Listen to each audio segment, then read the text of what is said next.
Muito boa noite a todos, queridos amigos, queridos colegas, sejam todos e todas muito bem-vindos, bem-vindas à nossa live da FMP, tendo como tema, na data de hoje, os precedentes como fontes do direito agrário e do agronegócio. Hoje nós temos aqui um convidado mais que especial, querido amigo e professor Daniel Mitidiero, professor de todos nós, professor da URGS, e que nos orgulha a cada dia pelas suas obras, pelo seu brilhantismo e, sobretudo, pela a sua atuação, não só como professor, mas também como advogado e também no âmbito dessa contribuição para a academia, o que é muito importante para todos nós, e é uma saudação imensa, é uma honra imensa estar aqui contigo, professor Daniel Mitidiero, uma alegria muito grande. Hoje faremos um bate-papo a respeito das fontes, sobretudo dos precedentes, e que acredito que vai ser muito proveitoso. Seja muito bem-vindo. Muito obrigado, Zanetti. Eu quero dizer que é uma alegria estar aqui contigo. Me permita te chamar de Antônio, de Zanetti, e peço que me chame de Daniel também, para facilitar a nossa linguagem. Boa noite para todo mundo que está nos acompanhando, que está nos assistindo. Eu aproveito para dar boa noite também para a Tati, que está com a gente aqui, cuidando para que tudo corra bem. É uma alegria mesmo, a saudação foi imensa, né? Não mereço toda essa saudação, mas eu quero dizer que é uma alegria poder debater essas ideias sobre precedentes, direito agrário, sobre o papel do precedente em geral no Brasil e, em particular, no direito agrário. Então, eu só tenho a agradecer por teres me convidado para a gente partilhar um pouco aqui esse início de semana. Legal. É uma alegria para todos nós, e antes de adentrarmos na questão do tema central, que é, de fato, os precedentes como fontes do direito agrário e do agronegócio, eu gostaria de trazer um pouco do cenário econômico que o agronegócio está inserido, não só no contexto brasileiro, como no contexto mundial. Recentemente, a Conab, que é a Companhia Nacional de Abastecimento, ela trouxe os dados que afirmam basicamente o seguinte: nós tivemos 2,3 milhões de toneladas acima da expectativa de julho e 11,6 milhões de toneladas maior que a safra de 2018-2019. Mesmo em tempos de pandemia, nós tivemos um recorde de 253 milhões de toneladas de grãos. Em preços atuais, em reais, nós temos uma renda recorde do campo, em que a exportação vem batendo aí recordes inimagináveis. Na própria manchete da Folha de São Paulo, valor econômico dos últimos dias, e também alguns outros canais, o próprio ministro Paulo Guedes, ministro da Economia, agradeceu o agronegócio que não deixou o Brasil derrocar neste momento de crise que nós estamos vivendo. O PIB nacional poderia cair até 10% e nós podemos ficar entre 3% e 4%, dependendo do próximo trimestre, que pode ser ainda menor, tudo isso em razão do agronegócio e, sobretudo, da exportação que nós temos vivenciado cada dia mais. E tudo isso foi realizado também mediante um alto risco sanitário, mediante toda a dificuldade que nós estávamos passando e estamos ainda, e espero que o nosso presente de Natal seja ainda melhor, que o agronegócio ainda consiga cada vez mais exportar e, sobretudo, produzir bem, para que o nosso país fique mais seguro. E em termos de estoque, o Brasil, por exemplo, agora, no cenário atual hoje, nós estamos aqui no dia 17 de agosto, o Brasil já esgotou o seu estoque do soja para que seja exportado. A carne bovina teve recorde também na sua exportação, e nós estamos, então, com 254 milhões de toneladas e vamos para 320 em razão da estimativa que a FAO e a ONU nos deram para que estejamos preparados, então, para uma logística do agronegócio futura. O agronegócio ele é responsável, basicamente, por quase 30% do nosso PIB nacional, responsável pela produção atual de 131 milhões de toneladas, enquanto que os Estados Unidos, que é o segundo maior exportador mundial, produz 112 milhões de toneladas, enquanto que o Brasil consome 47 milhões, que fica aqui no nosso mercado interno.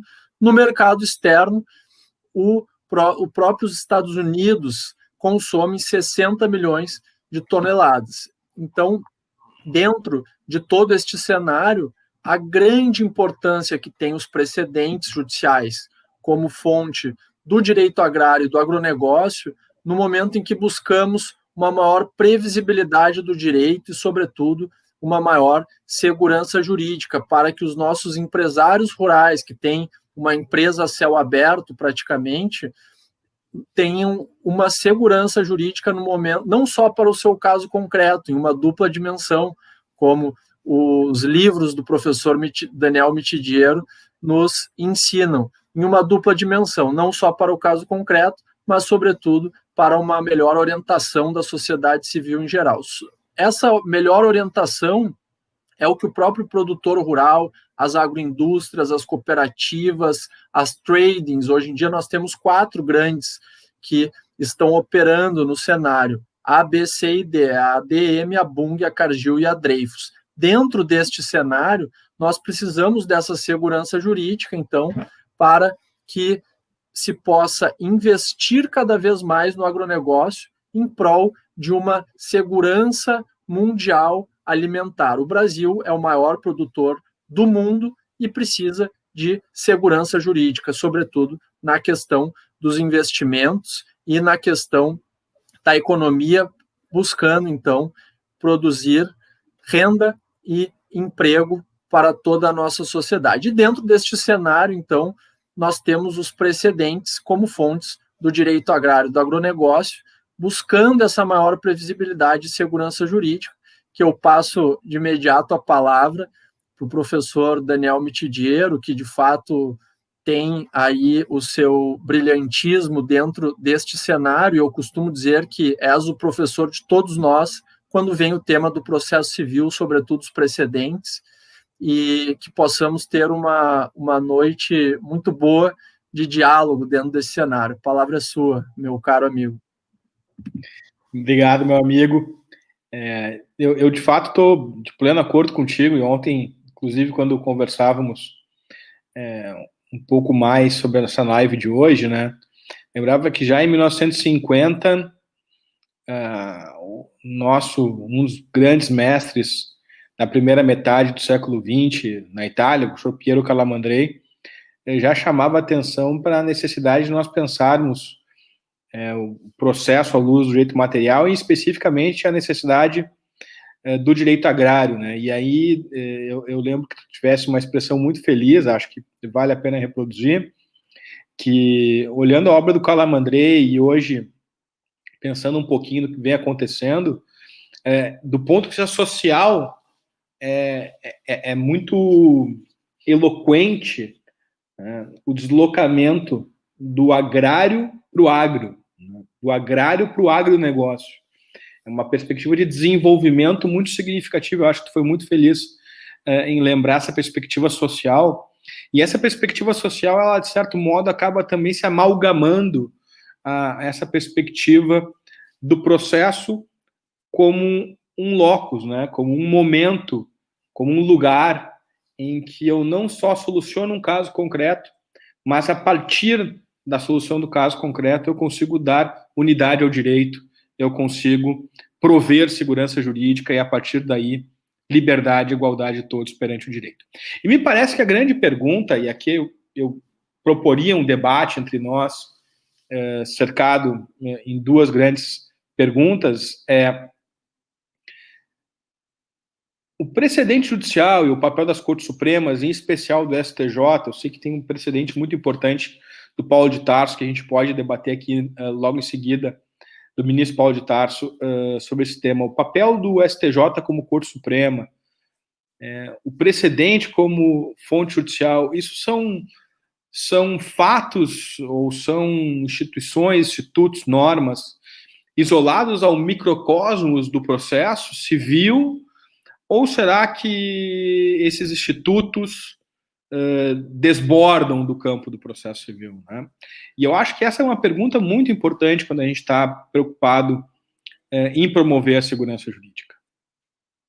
Eu estou convicto que o problema do precedente judicial é um problema vinculado à teoria do direito e à metodologia do direito. E, especificamente, o problema do precedente judicial está ligado a uma pergunta fundamental da metodologia do direito, que é o que significa interpretar o direito. Essa é a pergunta fundamental que a gente tem que responder para poder chegar a conclusões a partir daí. Então, o Código de Processo Civil, né, ele dá uma pista, a meu juízo, falsa, né? Mais ou menos quer dizer que o Coronel Mostarda está na biblioteca, mas na verdade não está na biblioteca, ele já passou a Tower Bridge, dizendo que os precedentes têm a ver com a solução de casos repetitivos. Ele tenta fazer uma ligação entre precedentes e RDR, né, que é o incidente de resolução de demandas repetitivas, e recursos repetitivos no âmbito supremo do STJ. E com isso ele mais ou menos insinua que o precedente seria uma ferramenta para gerir casos de massa.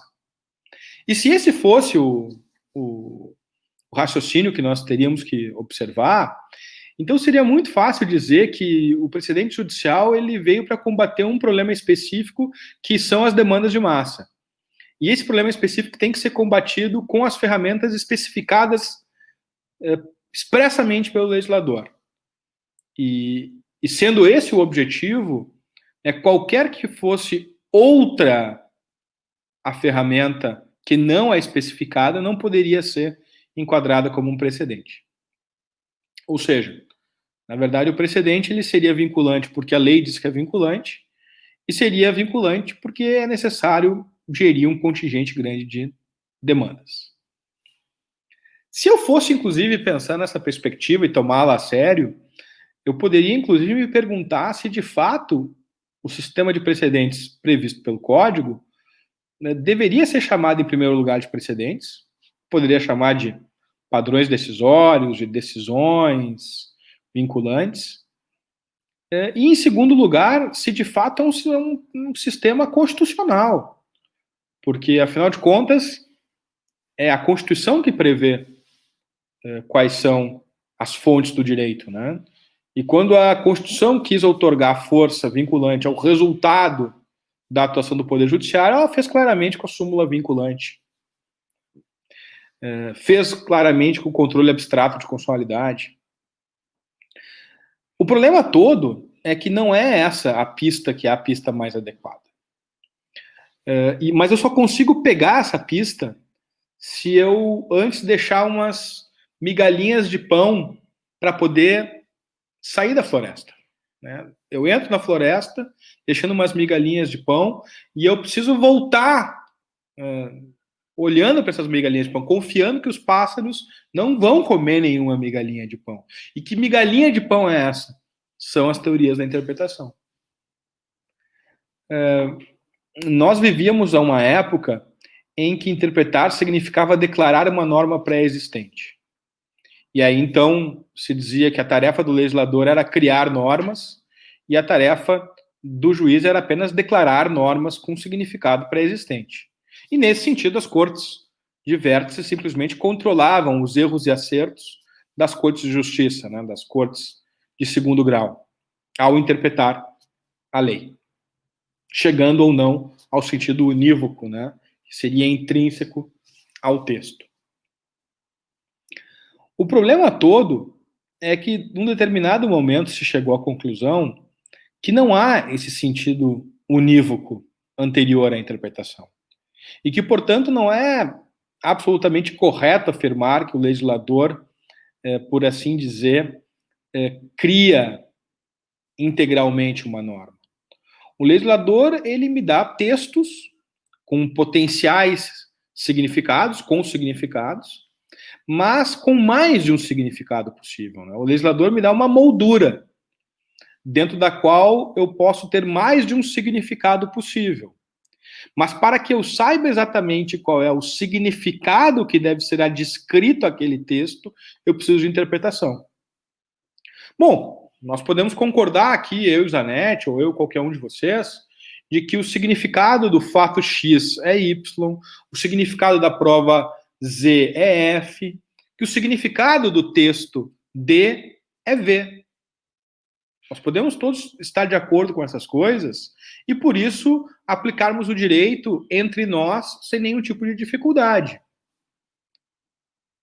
Mas a gente também pode entrar num desacordo interpretativo quanto ao significado dos fatos, quanto ao significado das provas disponíveis, quanto ao significado dos textos jurídicos.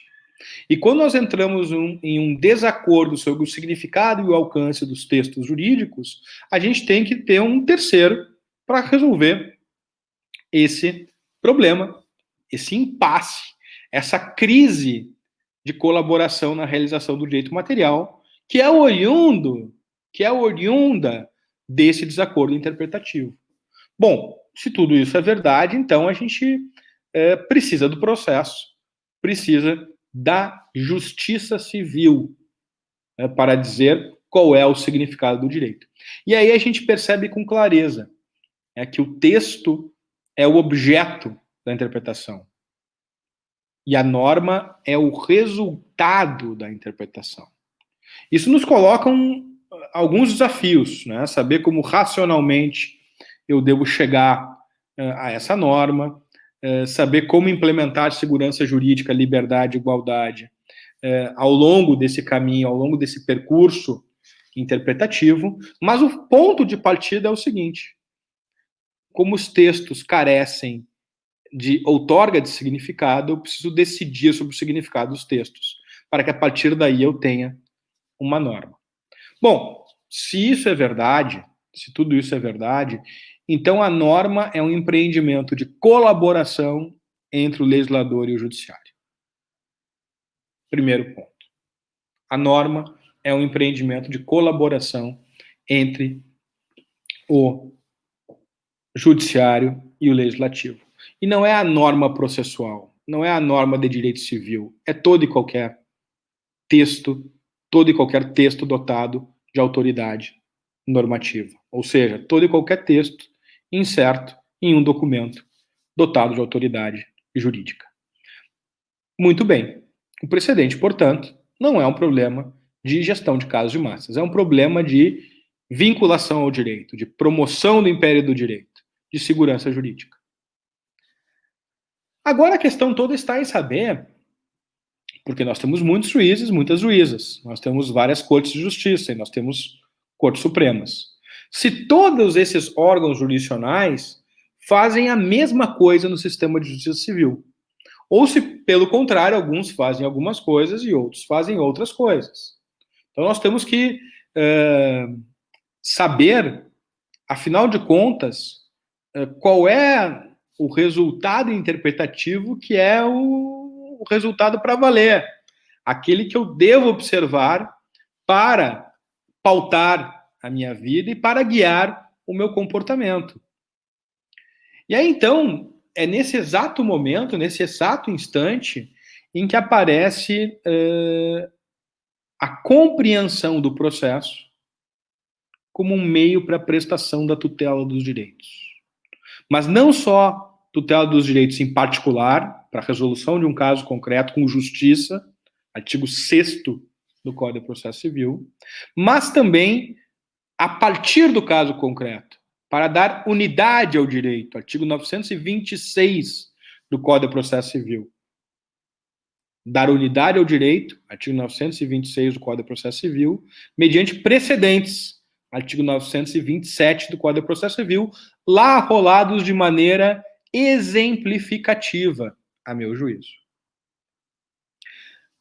Os juízes e as cortes de justiça têm um papel fundamental no nosso sistema, que é decidir com justiça o caso, examinar os fatos, examinar a prova, bem aplicar o direito à espécie, empreender um amplo diálogo com as partes a fim de que eu chegue a uma decisão justa que espelhe a verdade dos fatos. Isso é um papel fundamental no nosso sistema civil. E esse papel, ele leva em consideração, naturalmente, a interpretação do direito. Mas a interpretação do direito aqui é um meio para se chegar a um fim. Decisão do caso, controle do caso. É assim que as Cortes de Justiça atuam.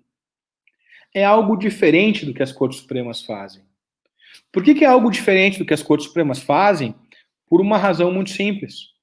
Porque as Cortes Supremas, que também examinam um caso como um pretexto. Examinam o caso como um meio para se chegar a quê? A adequada interpretação do direito. O caso agora é o meio e o fim é a interpretação.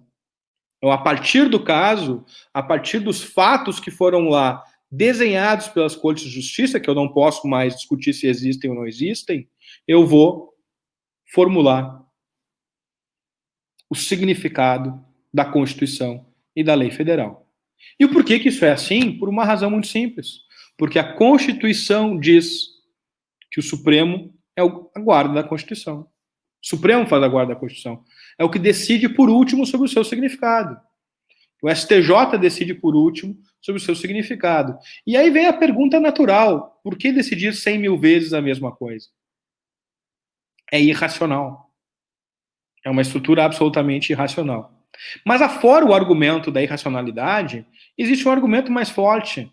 Alguém tem que decidir qual é o significado do direito dentre os significados possíveis. A Constituição outorga competência às Cortes Supremas para tanto. Daí que, com essas poucas observações, a gente pode chegar à conclusão que a interpretação e aplicação do direito ela é um pouco mais complexa hoje. Os precedentes eles não resolvem completamente o problema da indeterminação do direito, mas ajudam a fechar os espaços de indeterminação para solucionar casos. E eu não tenho a menor dúvida, Zanetti, que a atuação do STJ no direito agrário evidencia isso.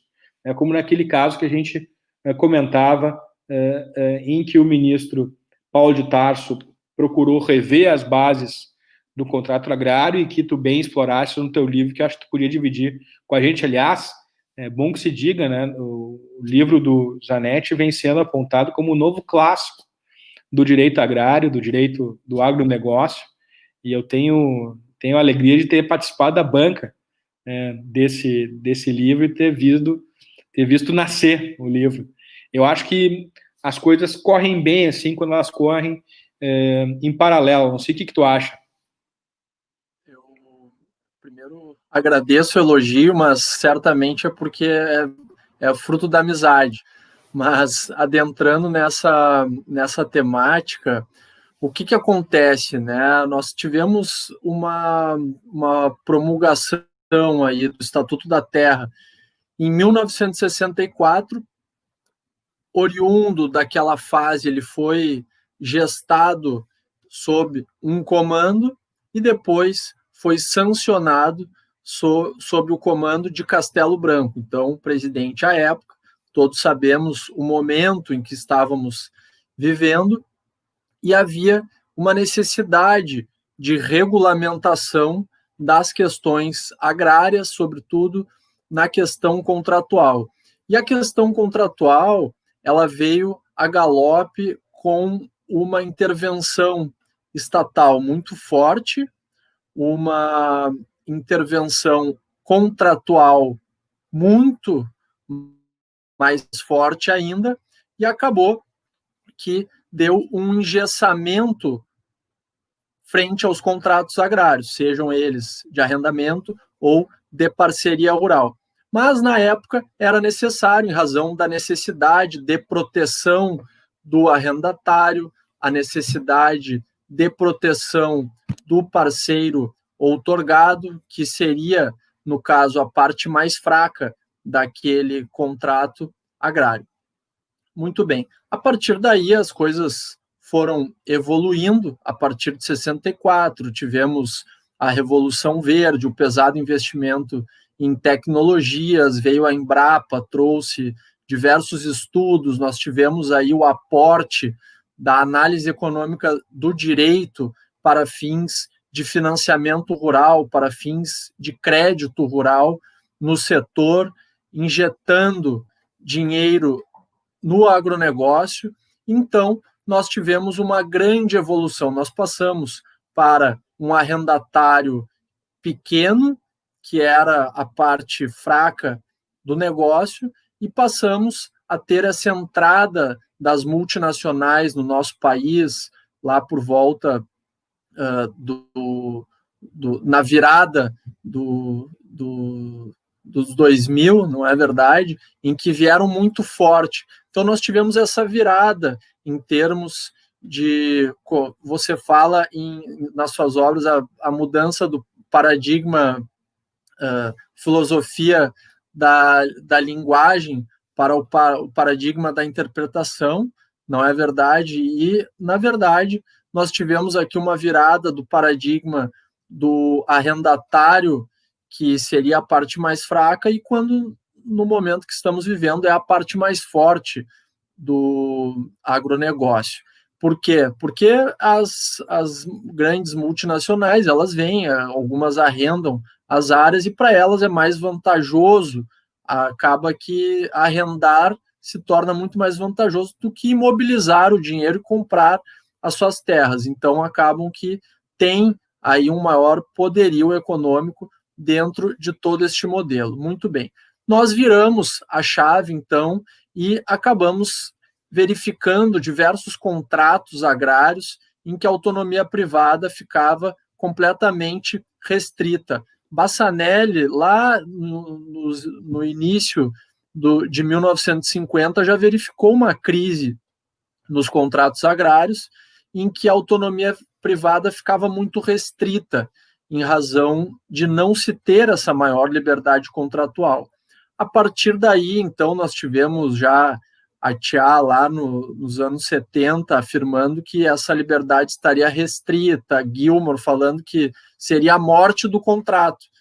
E a partir daí nós podemos alcançar os dias atuais, colocar os óculos atuais e verificar que, de fato, nós estamos enfrentando o mesmo problema aqui no Brasil, que é o celeiro do agronegócio mundial, em razão de termos uma legislação completamente ultrapassada, não é verdade? Em que esses valores sociais e a evolução e a modificação social que nós já estamos enfrentando em termos de tecnologia no agronegócio, isso tudo deve ser acompanhado. Se não for mediante a legislação, deve ser mediante a interpretação do Superior Tribunal de Justiça, em termos de interpretação infraconstitucional, no caso, o Estatuto da Terra, não é verdade? Em que, basicamente, nós tivemos o feliz presente, se nós podemos dizer, nós que atuamos nessa área e defendemos esta linha de raciocínio, com uma brilhante decisão, que eu acredito que nós podemos, sim, extrair a ratio decidendi daquela decisão do ministro Paulo de Tarso Sanseverino, quando ele afirma que quando o arrendador e o arrendatário são partes que detêm plena autonomia privada para realizar os seus negócios jurídicos conforme bem lhe aprouverem, conforme o modelo do negócio, nós temos sim, e o ministro Paulo de Tarso Sanseverino enfrentou essa questão, afirmando então que lá no artigo 38 do decreto 59566 de 63, que veio a regulamentar o próprio Estatuto da Terra, afirmou, então, e que estabeleceu que os benefícios nele previstos, ou seja, aquelas cláusulas protetivas como prazos mínimos, a questão do direito de preferência, a questão da necessidade de fixação do preço em dinheiro, todos nós sabemos que a moeda local, a moeda do agro é o produto, é o soja, é o milho, é o gado, enfim, qual seja o cultivo ou a exploração. Então, lá no artigo 38, inciso 2, afirma que as benesses serão tão somente recebidas por aquele que de fato é um pequeno, é aquele dito vulnerável, né? Em termos de toda a teoria, para usar a expressão cunhada pela professora e desenvolvida pela professora Cláudia da nossa faculdade. Então, ele simplesmente afastou o Estatuto da Terra, no caso em que o arrendatário era uma grande empresa rural, afirmando, então, que, nesse caso, prevaleceria a autonomia privada e que o Estatuto da Terra não deveria prevalecer, então, neste caso. Foi uma decisão que merece aplausos e também, dentro desta própria linha interpretativa, a ministra Nancy Andrighi, que veja que são dois ministros gaúchos, né?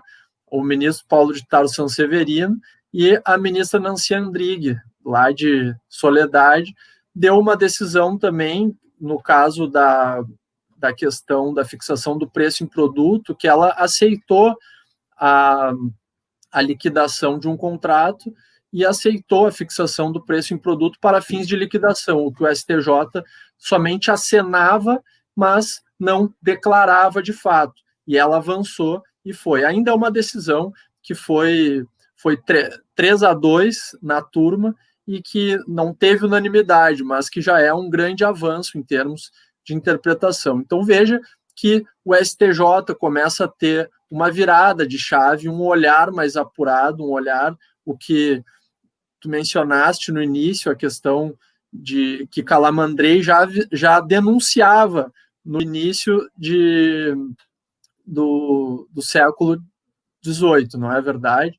Que ele já denunciava que, de fato, nós teríamos que ter uma justiça mais especializada em termos do agro.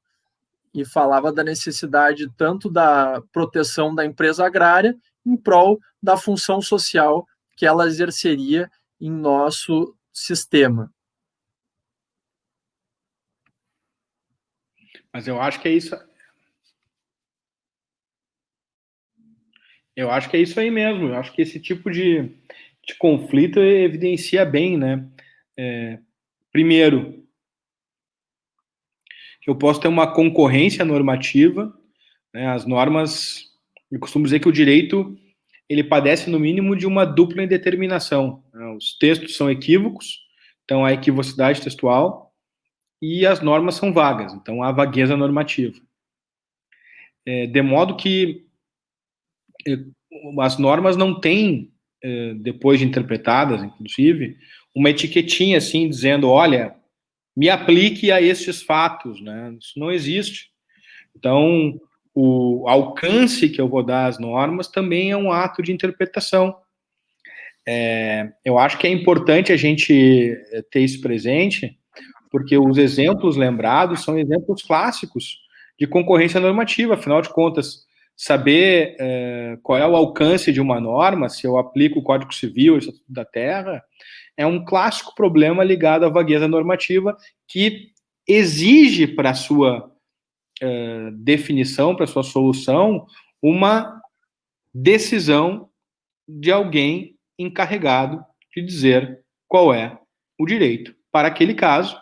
E, naturalmente, como o direito não pode ser arbitrário, estando presentes as circunstâncias que motivaram aquele caso, deve haver uma replicabilidade daquela solução, sob pena de eu ter, né, por assim dizer, violada a ideia de que o direito deve ser igual para todos. Né? Treat like case alike, similia ad similia. Essas ideias que estão ubi ratio, ubi ius, essas ideias que estão, por assim dizer, no DNA, né, do direito e que precisam, assim, ser, de fato, realmente entronizadas no nosso dia a dia. Aliás, é curioso, né? Porque me parece que é muito importante a gente voltar a ter uma visão de que o direito tem que poder ser explicado para a pessoa da rua. Sim, se uma pessoa sem formação no direito não consegue entender a maneira como o direito funciona, tem alguma coisa muito errada nisso.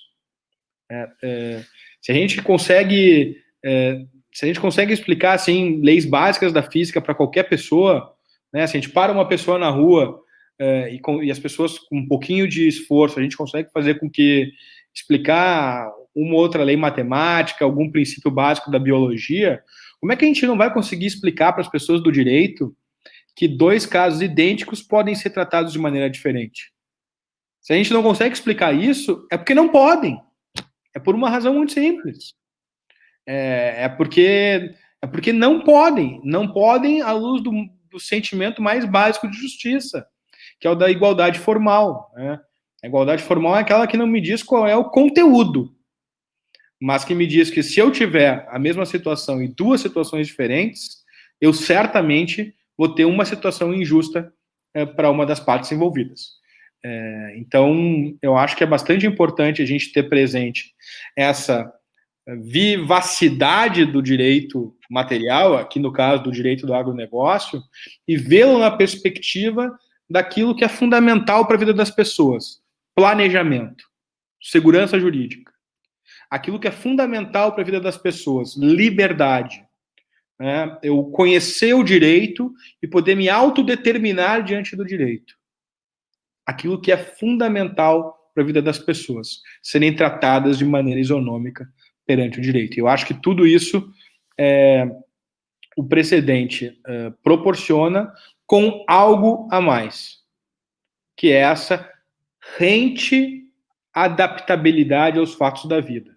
E esse conflito entre o Código Civil e o Estatuto da Terra, com essa mudança no equilíbrio da relação, que tu bem mencionaste, eu acho que demonstram bem o quanto a gente precisa pensar o direito nessa nova perspectiva.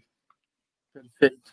E tem uma outra questão que salta aos olhos em razão da necessidade dos ministros, tanto do STJ, em termos de interpretação infraconstitucional, quanto do STF, em termos de interpretação da Constituição, que, se nós pegarmos lá desde as ideias, quando Calamandrei, no início do século XX, afirmou a questão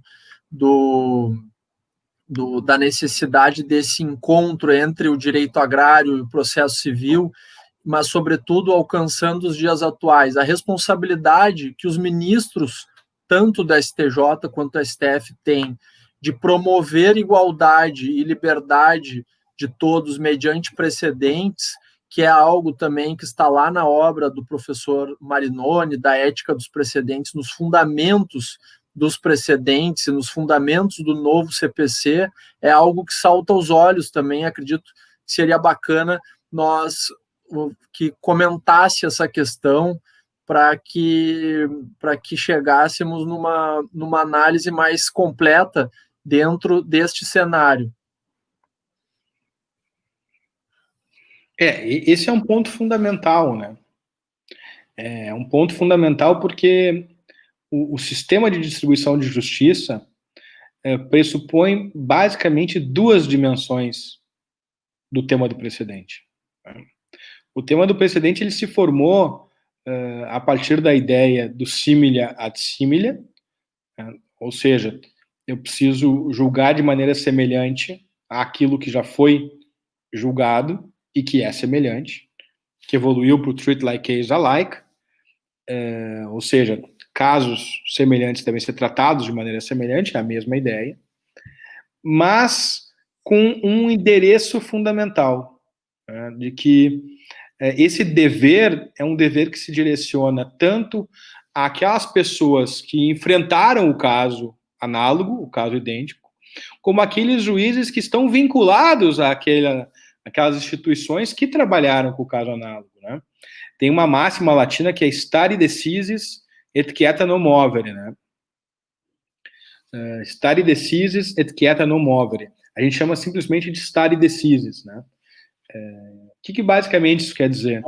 Fazendo uma brincadeira, o stare decisis, né? Que o Fachin tem um sotaque diferente. O stare decisis, né? Então a gente, basicamente, stare decisis, ele diz basicamente o seguinte: olha, está decidido. E o que está decidido não se altere. Para quem já julgou, stare decisis horizontal. Então é o dever das próprias cortes supremas de se submeterem ao precedente e não o alterarem por razões de simplesmente porque um ministro faltou à sessão ou porque há uma alteração no curso do direito, e dos demais juízes vinculados a essas cortes, né, de ponto de vista hierárquico, não alterarem também o precedente, porque afinal de contas tem o dever de julgar de acordo com o precedente. E é interessante como a história e o tempo ele é relativo, né?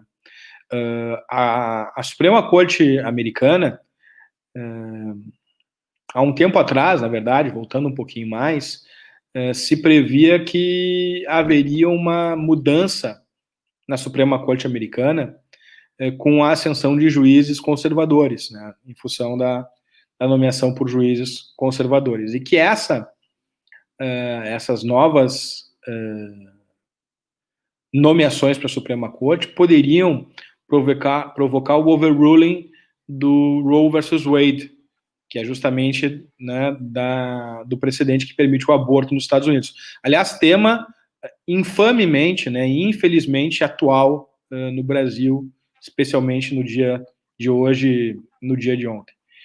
É minha solidariedade, inclusive, às vítimas da barbárie, né? Notadamente a menina estuprada. Com respeito das posições em contrário, naturalmente, né? Foi nomeado um juiz conservador, né? E, para surpresa de alguns, né, mas para quem acompanha a Suprema Corte não tanto, se chegou à conclusão que um precedente da década de 70, como o Roe versus Wade, sobre uma questão tão importante como envolvendo o direito ao aborto, não poderia mudar da noite para o dia. 50 anos. Então, não poderia mudar da noite para o dia, 50 anos. Então, veja o tempo do precedente, né? Aqui, às vezes, a gente altera um precedente fundamental em 1 ano, 2 anos, e isso contribui para que a gente sinta a justiça civil de modo menos confiável, né? De modo menos accountable, por assim dizer. E isso é ruim, a gente precisa com que o direito tema da sua última obra, né? Diga-se de passagem. Da mais recente, né? A última não, que eu pretendo... Já tem mais 2 no forno aí, cada vez da mais pandemia, recente, né? Desculpa, me expressei mal. Não, pelo amor de Deus. Não me mata antes, príncipe. Não ainda tens muito a contribuir com a justiça não civil. Me mata antes, cara. Não, que isso. Na última escrita, né? Então, enfim, tem a ver com a accountability do Poder Judiciário, da Justiça Civil, né? Que é a ideia de que a gente tem que ter uma justiça civil com que a gente possa contar, responsável, que efetivamente mantenha um ambiente seguro para que as pessoas possam desenvolver suas vidas sem serem surpreendidas no dia a dia. Acho que isso é um ponto fundamental. Perfeito. E um outro ponto fundamental também que ocorre, e todos nós sabemos também, que está denunciado na obra do professor Marinoni, na Ética dos Precedentes também, que na última semana nós assistimos a explanação do ministro Barroso, e num determinado momento ele falou simplesmente o seguinte: olha, nós temos que enfrentar o compadrio no Brasil. E isso está intrinsecamente ligado com aquela ideia de patrimonialismo e patriarcalismo que o homem cordial, bem relatado pelo pai de Chico Buarque, Sérgio Buarque de Holanda, na sua obra Raízes, já afirmava que o homem cordial ele não consegue suportar a irracionalidade, a racionalidade do direito e a impessoalidade que o seu cargo lhe ordena, e acaba por subverter aquela ordem, subverter toda aquela necessidade e a obrigatoriedade que ele tem de vinculação dos precedentes, basicamente, então, subvertendo e modificando um precedente da Corte Especial, algo já amplamente debatido, precedentes que são gritantes dentro das Cortes Supremas. Isso acaba também subvertendo e promovendo as arbitrariedades que, em alguns casos, nós vivenciamos em vida e que, de fato, causa um extremo prejuízo para diversas partes. E aqui eu cito, de fato, o próprio caso do Fundo Rural, que é um caso que quem atua efetivamente na área sabe o quanto doeu para os produtores rurais que se provisionaram a partir daquela declaração de inconstitucionalidade do Supremo Tribunal Federal, ingressaram com diversas ações frente às suas comarcas, por óbvio, e a partir daí conseguiram liminares com base naquela declaração de inconstitucionalidade do Supremo Tribunal Federal e, anos depois, é julgado constitucional e vem uma conta desse tamanho para o produtor rural pagar. Isso acaba subvertendo todo o nosso ordenamento jurídico, causando uma imensa insegurança, uma certa arbitrariedade em modificar uma decisão já proferida lá atrás, que de fato acaba por estremecer o nosso Estado de Direito, né? Então, isso é um ponto que salta aos olhos também. Sem dúvida. Sem dúvida alguma. Sem dúvida alguma. E é por isso que a gente precisa, enfim, dominar bem essas categorias dos precedentes, da modulação dos efeitos, da superação para frente do precedente, para que a gente consiga tornar menos abrupta, né, e mais suave, por assim dizer, as mudanças que a ordem jurídica acaba se submetendo ao longo do tempo. Não tenho dúvida nenhuma. Claro, perfeito. Com uma sinalização adequada, né? Sinalização adequada, se possível ainda com modulação sempre a favor dos direitos fundamentais, enfim, das pessoas que planejam suas vidas com base nos sinais dados pela sociedade civil. Perfeito, perfeito. Bom, estamos quase chegando, então, ao fim da nossa live aqui sobre precedentes como fontes do direito agrário e do agronegócio. O professor Daniel Mitidiero explanou um caminho a ser trilhado e obrigatoriamente pelas Cortes Supremas do nosso país, tanto o STJ quanto o STF, não falamos aqui, mas está enquadrado também o TST dentro de todo esse arcabouço, mas que, por certo, confiamos que nos próximos, nessa virada que nós estamos tendo, nessa cruzada, Jeremy Bentham já teve a cruzada dele lá na Common Law, não é verdade? Mas que espero que essa nossa cruzada tenha uma efetiva trajetória e se concretize da maneira mais feliz, que é, de fato, a vinculação dos precedentes e, sobretudo, o respeito a eles que eles devem ter, não é verdade?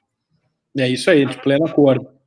Eu peço para que coloque as suas considerações finais, então, antes de passarmos para eventuais questionamentos aqui. Não, eu acho que é isso aí mesmo, Anete. Acho que a gente precisa parar para pensar do porquê os precedentes são vinculantes. E quando a gente para pensar do porquê os precedentes são vinculantes, a gente se depara com a segurança jurídica, com a liberdade, com a igualdade, e a partir daí a gente se convence, né? É meu juízo que esse é um caminho lento, gradual, mas que, sem dúvida alguma, promete um êxito, né? Promete um bom futuro, um futuro capaz de ser liderado por mudanças menos abruptas, mais suaves e com a igualdade efetiva de todos perante o direito. Perfeito, show de bola. É basicamente muito isso. Obrigado pela oportunidade de estar aqui na FMP e poder debater contigo esse tema. A honra é toda nossa, é uma alegria muito grande, certamente foi uma live muito, muito especial e que certamente contribuiu muito aí para todos os advogados atuantes. E as últimas palavras que eu gostaria de referir é que, de fato, o advogado atuante no âmbito do agronegócio, atualmente, ele deve estar 100% atento às decisões judiciais, aos precedentes, às orientações do STJ e do STF, para que tenham em si aquela ideia do artigo 6º, que as partes devem colaborar para que tenhamos uma sentença efetiva, justa e de mérito. E essa ideia de colaboração é a ideia, não é verdade, que nós, advogados, temos de colaborar no momento de indicar o precedente a ser aplicável naquele caso concreto, conforme o 489, 926, 927, que eu cunhei do professor Daniel, que está aqui nos assistindo, o coração dos precedentes. Então, de fato, ele é que trouxe essa ideia de coração dos precedentes e eu, basicamente, como bom amigo, aluno e aprendiz, eu cunhei essa questão. Então, eu acredito que essa fica a mensagem final aqui, não é? Se quiseres complementar essa questão do coração dos precedentes, fique à vontade. Olha aí. Está complementado. Maravilha, maravilha. Então tá. Por hoje é só, pessoal. Ficamos à plena disposição aqui. As perguntas que vierem por e-mail, nós responderemos em momento oportuno e adequado. E ficamos à plena disposição, agradecendo mais uma vez aqui a FMP, em nome do presidente Fábio Sbardelotto, a Tati, que nos acompanhou o tempo todo aqui, do início ao fim da nossa live, e agradecer a ti, Daniel, meu querido amigo, querido companheiro de advocacia e de academia também. A palavra é sua. Muito obrigado, Zanetti, quero agradecer mais uma vez, mas quero fazer um registro importante com relação à Tati. A Tati que nos acompanhou aqui de jaqueta do tricolor e com a bandeira do tricolor atrás. É uma coisa importante. Então, em plena segunda-feira, já fardada com o time, né? Então, acho que é um registro importante aí. Estás na minoria hoje. Eu tô em minoria aqui, mas como tudo na vida, a roda gira e ainda espero que o Colorado volte a brilhar como nos tempos áureos, né? Nem parece que 2006, 2010 já se passou um bom tempo aí, porque eu estava comemorando grandes títulos aí, então, de fato, vamos aguardar essa virada aí. Tá? Muito obrigado a todos os nossos ouvintes, queridos amigos, queridas amigas, queridos colegas, queridas colegas. Até uma próxima oportunidade. Um grande abraço a todos. Abração. Tchau, tchau. Tchau, até mais. Até.